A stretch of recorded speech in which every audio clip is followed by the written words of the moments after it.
an urge as a response to how do we address the politics of interface.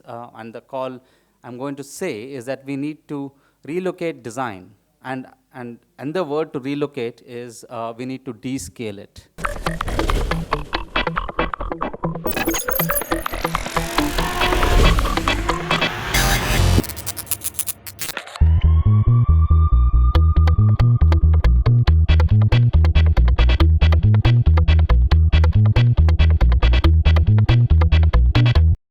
Hi, good afternoon. It's quite wonderful to be here, and this is my first time in Pune. In a more professional way, Pune is mostly for me extended relatives and cousins, which is great. But it's my first time here professionally talking, and it's really wonderful. Thank you so much, Pune Design Festival, for inviting me. So actually, it was quite wonderful that the kind of questions and the issues that Samir raised, and I think I will try to kind of expand on a couple of them. Especially, there's a question on responsible design, and I'm going to talk about that. And I'm also there's a question about the future of what do designers, how do we look at future, and I'm going to also talk about it, but by going into a past. What I'm going to talk about is about the politics of interface design. And the title is actually a direct copy of this article by Selfe called as Politics of the Interface.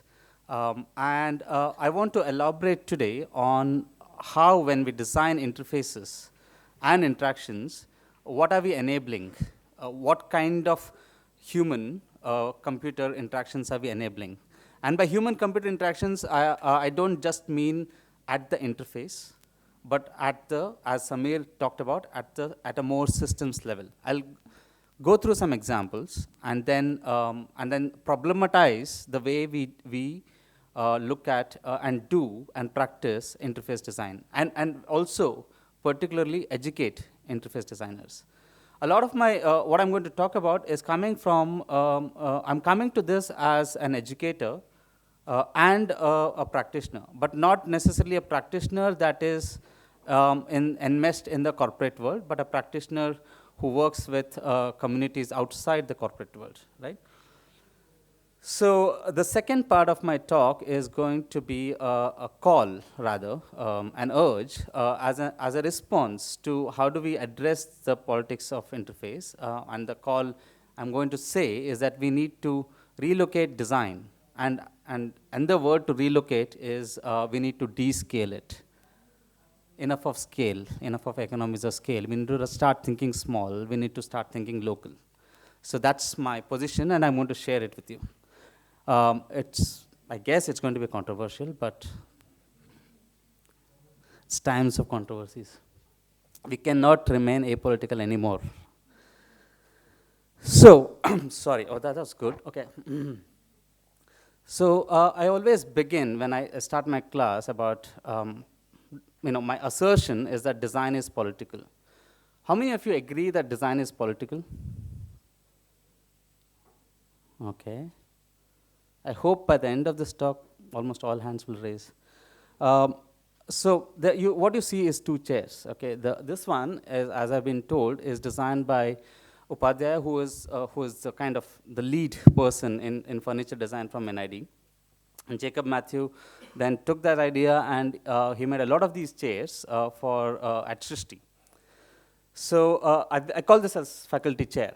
Okay, so you have this wire sitting and a nylon wire backing, and it's one of the most comfortable chairs that I've ever been. Not any of the office chairs, but this is the most comfortable, lightweight. You can move anywhere. You can slouch on it. You can join two and sleep on it. That's what my kid does when she comes with me to the studios. So that's the Upadhyaya chair, right? On the other side, what you see is a chair that is very similar to this one, but it has a hard plywood backing, which kind of cuts at the half. Now, what I tell my students is in my class, and a couple of them here, in my class, the netted back one belongs to me. That's the faculty chair. That one is only for students. If I see any student sitting on this chair, they'll be sent out of the class. No, that doesn't happen, it's just tea. But the idea is that they're not supposed to, and that's how it starts. Now, do you know why I asked them to sit on this hardback chair and not on the, and why I asked for the netted one chair? Anyone take a guess? Especially when you slouch. Yeah, I don't like students slouching, right? So this is how design disciplines bodies, just by the material of it. Now, thankfully, that chair was designed by students and made by students, and that's why it's quite bad in that sense. But it's a great example, right? It was made as an experiment, it was made by students. Now, that changes everything, right? As soon as we know that it's designed by students, and then we're like, oh, okay, that designer is not so bad. It is not designed to punish. The context changes, right? Now, imagine this was actually designed by a faculty member, and this was actually imposed in a classroom that students will only sit on these chairs and faculty members will actually sit on wired chairs. What would that do to education? We anyway do that, right? We do have fingerprinting, we do have, I guess I heard something about facial recognition system to see how attentive students are in the classrooms. Yeah, it's coming to you also. Very soon. So what the point here is the way we design and who gets to use it and how we determine that use, and not just that, who designs it. These two are questions of power. If the students themselves design the hardback chair as, hey, we want to be more attentive, or whatever the reasons, I don't know, I'm just making some assumptions. It's not so much radically, disciplining than if a senior designer did it in order to make that students sit properly, right? So design is powerful. I agree with Samir, and it's a constant thing now. Apparently, we have a place at the table, whatever that table is. I don't know. I've never been there, but apparently we do. So we can claim and we can assert that design is very powerful.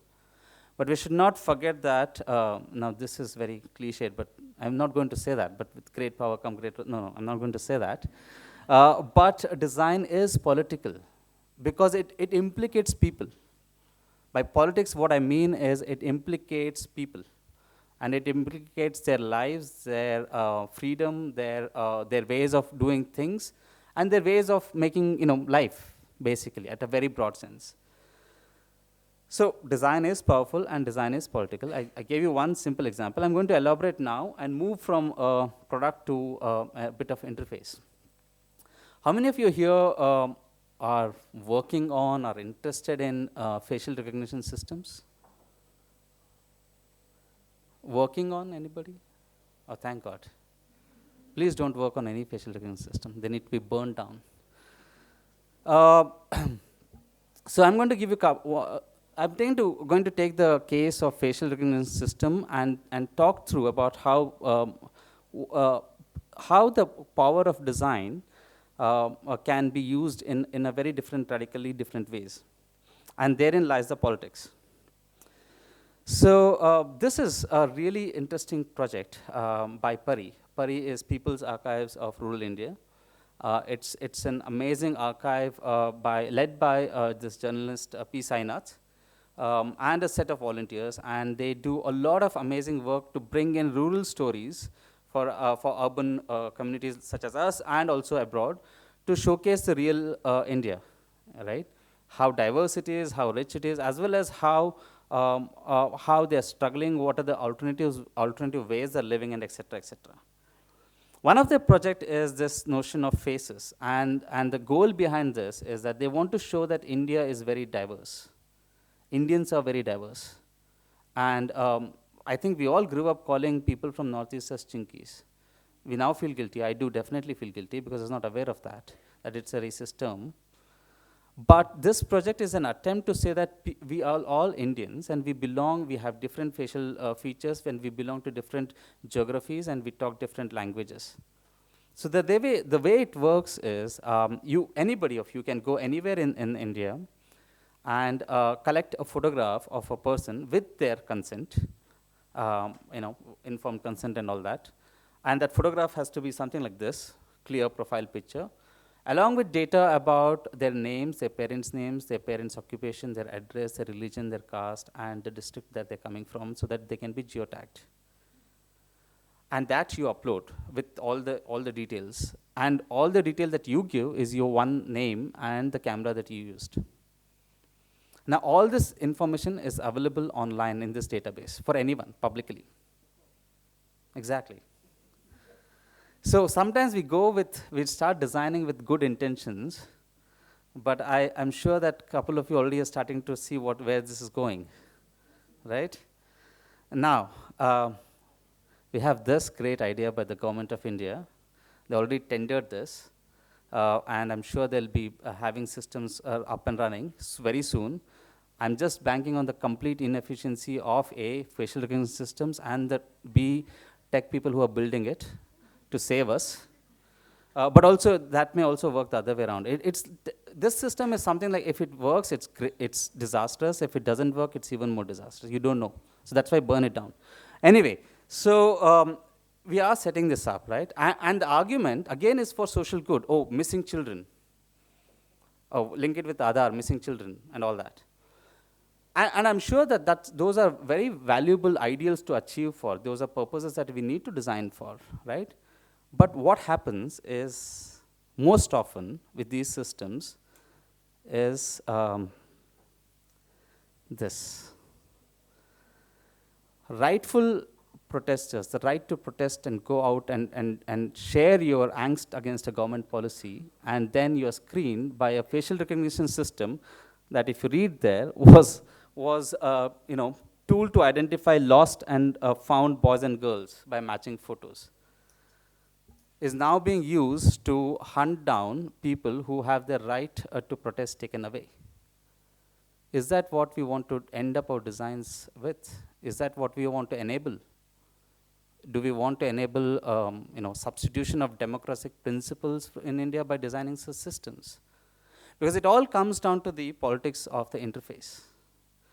Because design is powerful, but the key question as designers is that we hardly ask this, but we need to, is who do we give this power to when we design, right? So I have a lot of such examples, but I'm not going to go there. Especially, how many of you use any of these online payment apps, Paytm, Google Pay? Okay, I'll ask the other question. How many of you don't use any of them? Okay, we are going to save the world. Because again, these, the idea is convenience, right? But the underlying frictions are forcing micro entrepreneurs who survive on cash, and who survive because they don't have to show that cash to any other establishment, are now being tasked to show that cash transactions, right? So a lot of issues, a lot of complications. I'm not going to go into always problematizing, but I guess at this point, I'm confident that I've established that design is powerful and it is political. And the question is, who do we give this power to? So going ahead now, I would like to kind of articulate what is the problem and what we can do with it. And this is from my individual position, right? And I'm presenting this in a very, let's say, humble way, and rather than trying to impose it. I know the limitations of which lot of design work happens, and I also know from where I'm coming from. So we'll have to kind of meet midway in some way. So what I'm going to talk about is that we need to relocate design and we need to relocate power. I'm going to talk about what that means.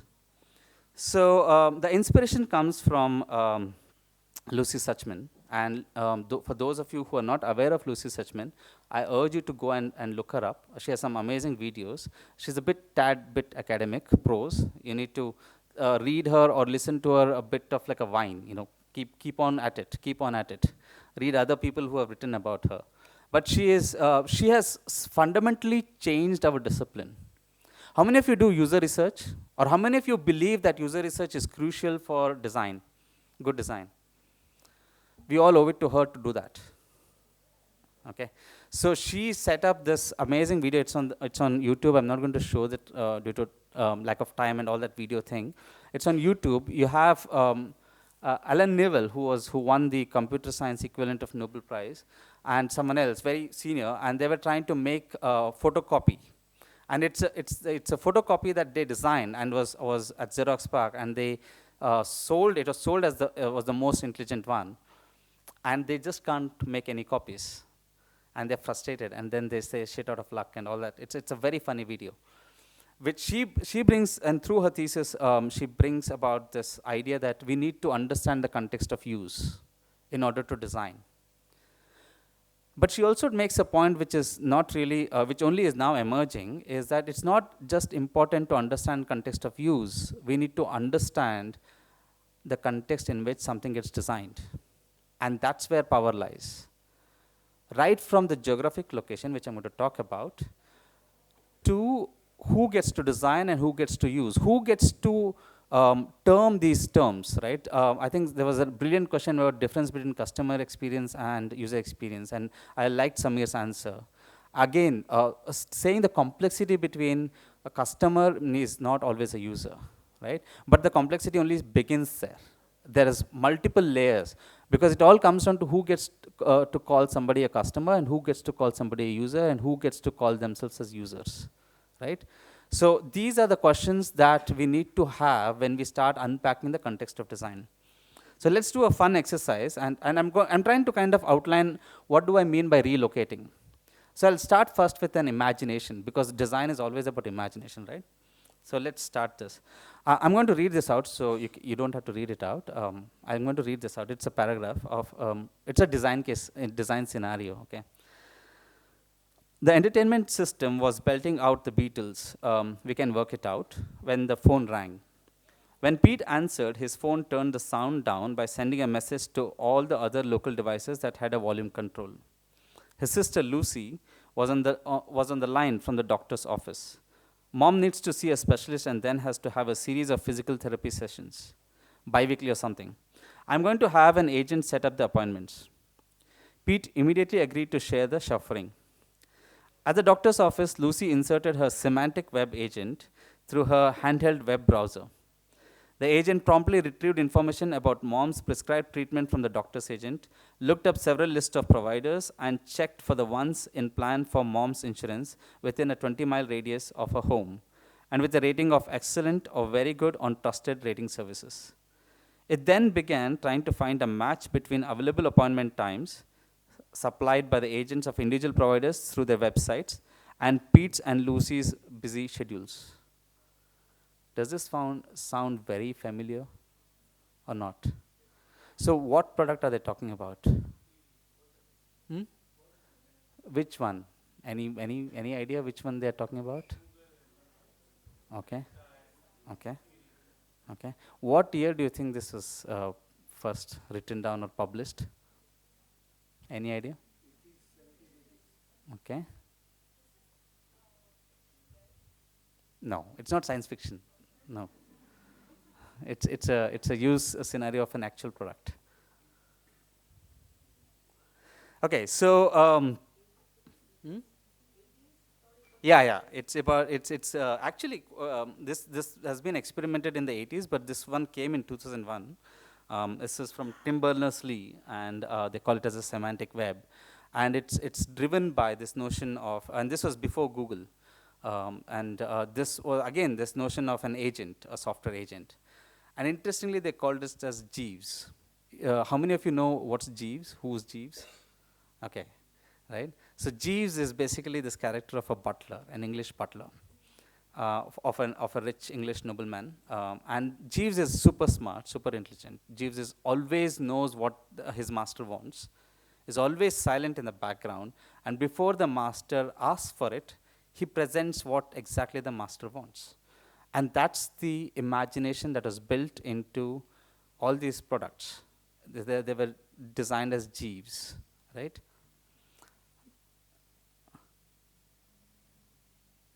Okay. Somebody is happily. That's great. I love the sound of snoring. It reminds me of my father. And snuggling up to him. So, how many of you have come encountered this one, this chatbot?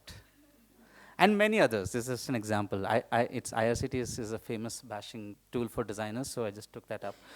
But we all encounter chatbots, banking apps everywhere, right? Some of them are claim to be intelligent, and most of them are not. And invariably, they're all named over a female name.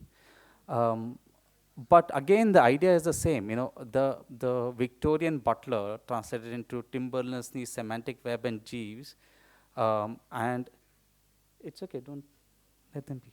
Please, never disturb somebody who's enjoying their sleep. Paap lag jayega.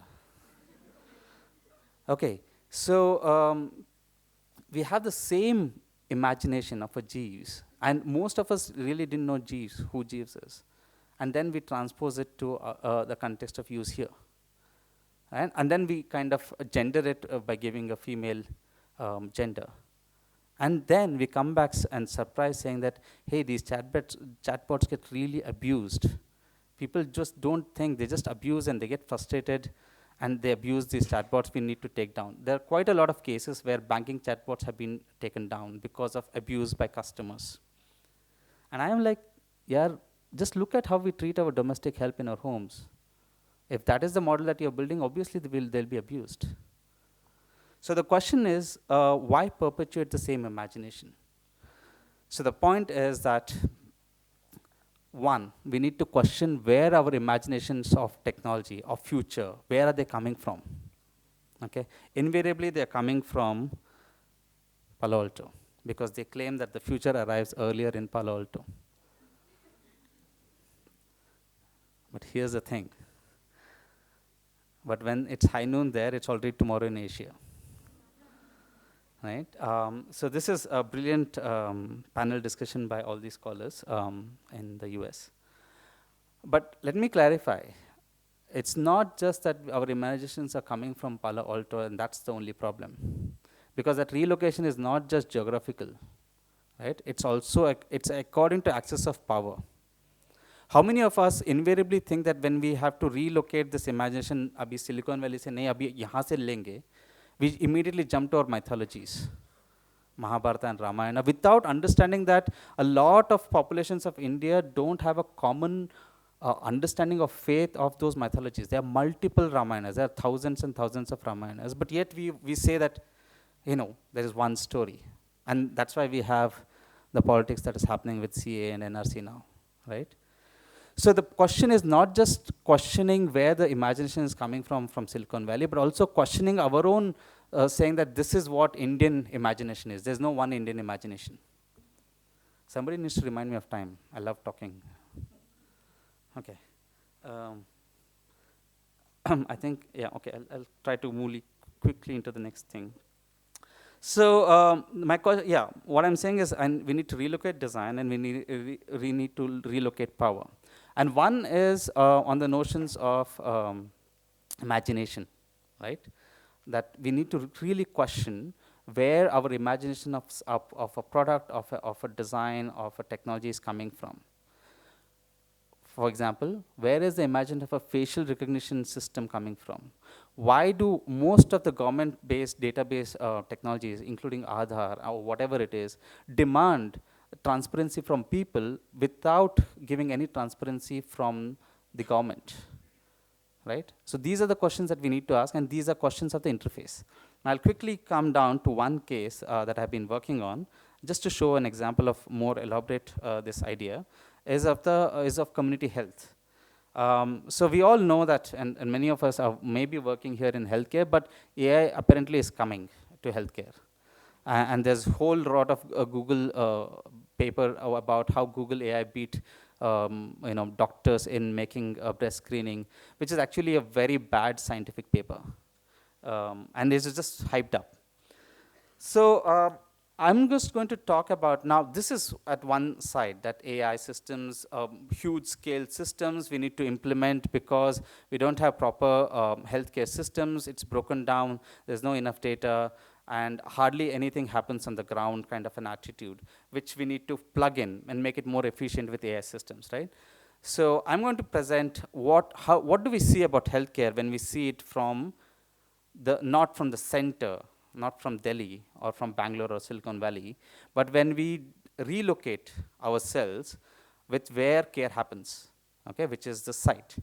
And this is a research that I've been doing with a couple of students and also some folks from UK, where we're looking at frontline health workers and how they work. I'm just going to give very glimpse of it, not go detail. Frontline health workers, for those of you who are not aware, are basically ASHA workers, junior health assistants, or some nurses at the primary health center, and Anganwadi worker. And there is immense work that they do in order to coordinate. And this work we studied only for care of pregnant women and infants, not other work. And this is just a basic mapping of all the work that they do and how data flows. Don't read it, it's okay. There's a paper out there, you can dig deeper in it. This is just to show you that they do immense amount of work. And they maintain about around 32 registers, physical registers of data, and those registers are triplicate. Each one have their own version of that data. Now, you would assume that why duplicate? Just make one system. But there is value in triplications, because there are a couple of things here. A lot of time, a lot of technologies that are being built, we look at frontline health workers as mere data collectors. Or they're going to increase awareness. Kuch to banayenge, we'll do it something on the phone and they'll go and show it. Or they'll go and we'll create a form, or they'll collect data and they'll come back. We don't trust them to do anything with the data. We just want them to collect the data and send it up for whatever reasons, right? But it's very interesting when you look at how well they work with data, how amazingly they use data to make sense of the community, to coordinate amongst themselves. It's a rich pattern, right? And just one couple of examples. So what you see here is one of the registers of data collection for pregnant women. And they're expected to carry this huge book home to home and do it. That's one, that can be solved. But also the categories here are very standardized categories. They don't capture the nuances of a community health worker would know, just because of the fact that they belong to the same community. So what they do is they carry this rough work. And here they add things like, iska husband peeta hai, marta hai. And that is a core thing that influences healthcare. That is not captured here. No databases, central databases will capture that, because that's a local phenomenon. Right? And a lot of such, it's not just necessarily always negative, but also a lot of positive things about the context they capture. So my point is, if you're designing a system that is driven by data, why are we not looking at how they work? And why are we not taking them and trust them and making them as the central point, relocate and put the entire aspect of imagination, design, use of technology at the heart of that? So I'm going to show you one example, because this is a very radical question, because I have an example that will actually make us question about how we assume technology should work, especially data-driven technologies. Skip this. So this part of the work was basically working with Maya Health, who trains women who become health navigators or community health workers. I've been working with them, with students, trying to do some collaborative design, and think about how can they imagine technologies and how can they use technologies.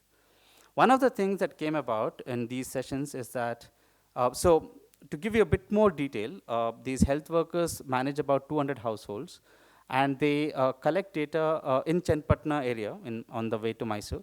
And they collect data about, most of the people there are diabetic or hypertension. So they collect their blood sugar levels door to door, and their weight and other things, and maintain a record, and also use that to counsel and have linked them to the healthcare, whatever healthcare system out there. And they manage all these negotiations for a fee, subscription fee. Each woman earns up to about 3,000 to 4,000 rupees per now. Initially, they were given a stipend by Maya, but now they're on their own. It's a self-help group right now, 3 of them. So each one now support anywhere from 200 to 300 households. Now, one of the things that they typically face, and again, the notion of trust is amazing here. And one of them said, I wish when we are doing this I wish kind of an exercise, I wish I was there when they were eating food, because they say they eat good food, but when I measure, it's not showing. And immediately, I mean, we could have thought of multiple ideas, right? I mean, if we had asked somebody in Silicon Valley or the Indian Silicon Valley in Bangalore, they would have put some cameras, which is what they're doing. You take a photography of food and then we'll detect how well you have eaten or not. Thankfully, we didn't go that way.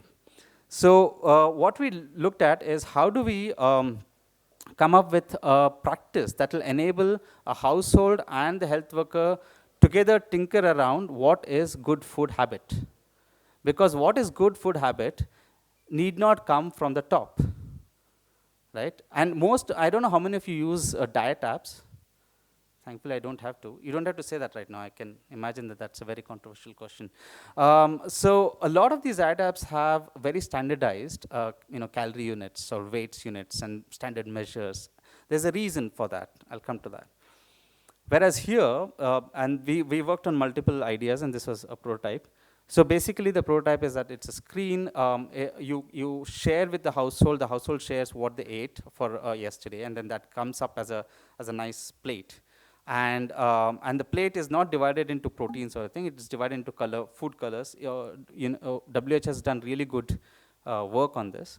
So you have your greens, and you have your reds, and all these. Each color has some sort of a link to nutrients, and it has to be balanced. And then the household person decides that this is my ideal and this is where I am. And then they negotiate and say, I'm going to reduce one thing. I'm going to reduce a bit of coffee.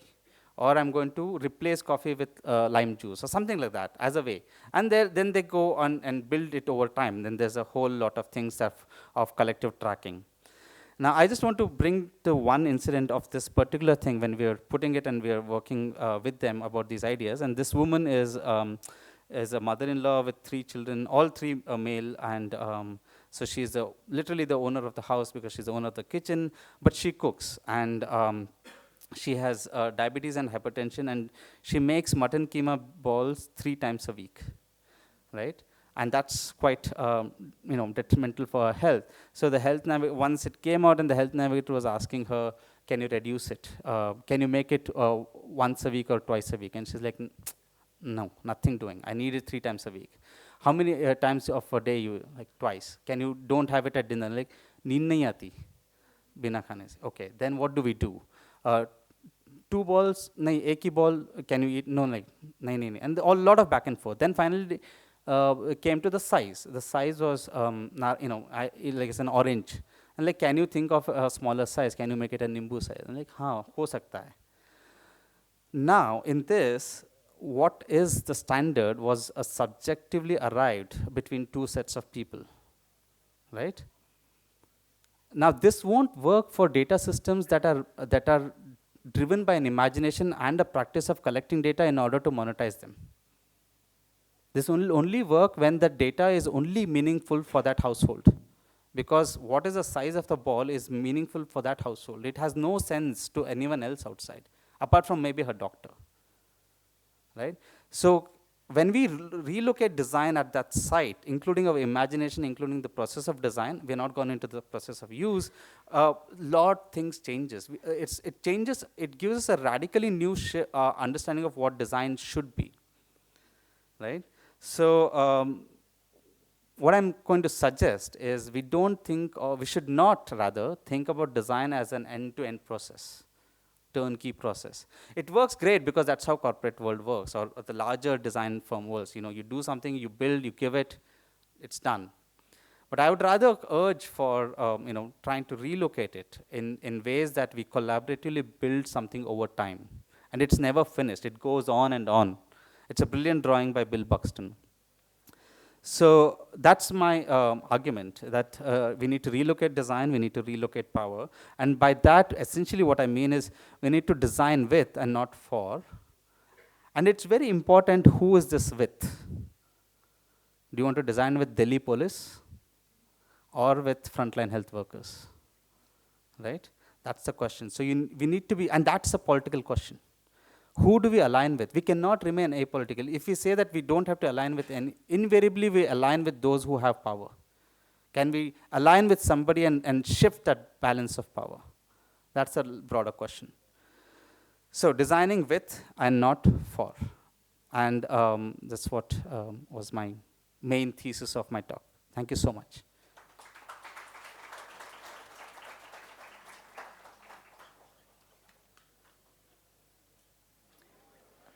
Yeah, we open the house for questions. So if you have any questions, please raise your hand so that we can bring the mic to you. Lunchtime, everyone's hungry, I feel. Okay, there's someone.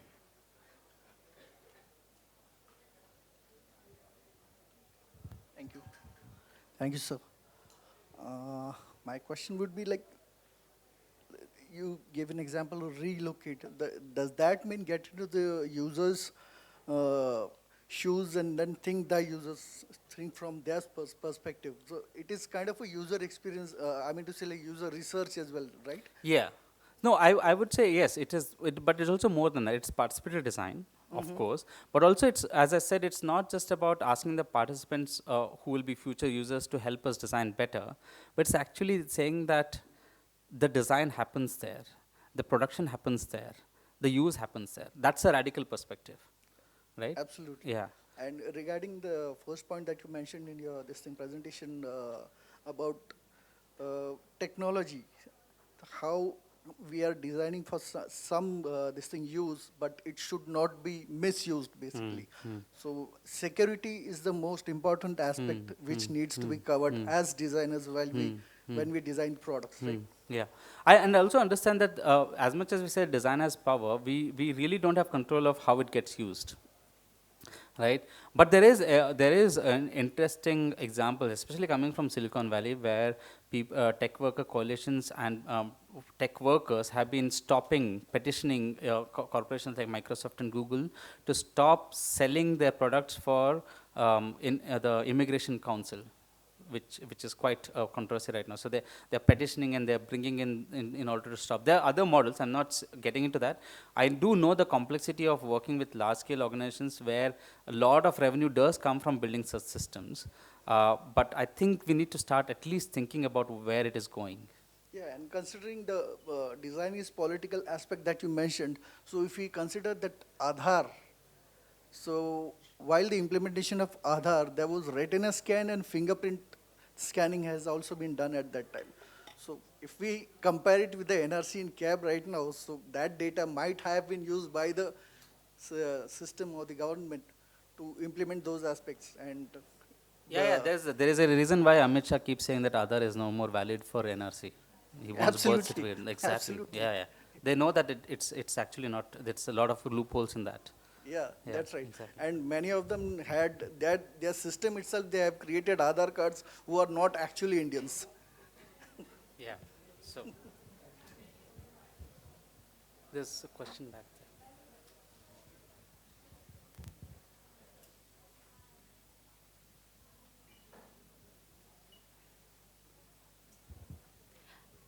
Thank you for your presentation. There's something I've been thinking about within this field of power and design, and that is the question of digital literacy. Um, my work relates a lot to research, where people think that getting consent for sharing information is where their responsibility ends. But the interesting thing is that they don't even check whether the opposite person has understood what, whether the participant has understood what they're giving consent for. And I feel like that's one space where design can play a role, because we have some interesting barriers. One is language. We don't have terminologies for technology. So even if I said that I'm taking your photo and I'm going to share it on social media, how do I explain that in Gujarati or Hindi or wherever my site is? I was wondering if there are any interesting projects related to digital literacy in the local Yeah, context. yeah. I think there are quite a few of them. In fact, one of my students did the capstone project on it. But there's a whole lot of explorations around localizing, especially privacy notifications on apps. in different ways. Language is one, but also in terms of images, in terms of animations and stuff like that. But I think we should go beyond that, because a lot of implications even we are not aware of. Entire Flickr database was sold off to a database that on which fed into the image processing and facial recognition system, after the fact. So we don't know where our data will go. So yeah. So this may just interest some of you, but there's actually not much willingness to provide that information. I mean, when you speak to, just because again I work within the field of health, if you speak to someone at the WHO or the UN, they are quite okay with building biobanks without people understanding what they're giving their information for, and so we're up for a bigger battle than we realize. Oh yeah, definitely. This whole notion of data capitalism, especially from a development perspective. The global north with their aid agencies, including Gates Foundation, they are imposing and getting data out of us. And I came across, there's a group called as Vadvani AI, and they have a very controversial product where they are capturing images of infants for low birth weight, and so that they can model it in 3D and tell health workers that this is low birth weight, rather than investing in training the healthcare workers to identify, because there's value in the data, right? Our Prime Minister went to the US and said that data is a new gold and India is rich in gold. So yeah. A last question for this session. So, hi, my question is, like, now we know it's political, it's powerful, and we are aware that this is all used for stuff. So how would you take it forward as a form of resistance? No, like, that's what would be your suggestion, like? No, so that's a great question. Faculty to student kind of situation. That's a great question. I don't have any answer, as I said, as a singular answer. I think there are multiple answers possible. Each of our contexts are different. I'm offering a path forward based on my context, where I'm an educator, but also I'm part of this collective, which is Design Beku, where our motto is designing with and not for. And we work with organizations that need design but can't afford. Right? So there are multiple ways, but my main thesis is that we need to descale and decentralize. We need to stop thinking about economies of scale. We need to stop thinking as data is the only way to monetize. That data has to be at a scale, but it is no more worth in the local level. There's a brilliant book from an American scholar called as All Data Are Local. So those are the things that I'm trying to say, but there could be others too. Because design is about being plural.